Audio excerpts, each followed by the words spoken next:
या बातमीचे प्रायोजक आहेत हॉटेल बडे पीर। आता मटन व चिकन बिर्याणी फक्त 60 रुपयात।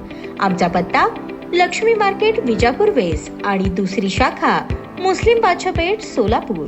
सोलापूर महानगरपालिका सार्वत्रिक निवडणूक 2025-26 च्या निवडणुकीत भारतीय जनता पार्टीला घवघवीत यश मिळाले। तब्बल 9 वर्षांनंतर झालेल्या या निवडणुकीत प्रथमच भारतीय जनता पार्टीने 102 जागांवर उमेदवार उभे करून मोठ्या ताकदीने निवडणूक लढवली होती। सोलापुरातील मतदारांनी भाजपच्या पारड्यात मतदान रूपी भरभरून आशीर्वाद दिले। या निवडणुकीत तब्बल 87 भाजपचे नगरसेवक निवडून आले। नगरसेवक निवडून आल्यानंतर संपूर्ण सोलापूरकरांचे लक्ष लागून राहिले होते की भाजपच्या गटनेतेपदी कोणाची वर्णी लागणार। प्रत्येक इच्छुक आपापल्या गॉडफादर मार्फत या पदासाठी आपली वर्णी लागावी म्हणून शर्थीचे प्रयत्न करताना दिसून आले। परंतु भारतीय जनता पार्टीने तसेच पालकमंत्री जयकुमार गोरे, शहराध्यक्ष रोहिणी तडवळकर व 3ही आमदारांच्या तसेच सर्व नगरसेवकांच्या वतीने या पदासाठी नरेंद्र काळे यांची निवड करण्यात आली। ही निवड करताना नरेंद्र काळे यांनी विरोधी पक्ष नेता असताना केलेले काम, शहराध्यक्ष असताना पक्ष बांधणीसाठी केलेले कार्य व सर्वांना सोबत घेऊन जाण्याची असलेली कसब या सर्व गोष्टींचा सारासार विचार करून पक्षश्रेष्ठींनी भाजपच्या गटनेतेपदी नरेंद्र काळे यांची निवड केली आहे।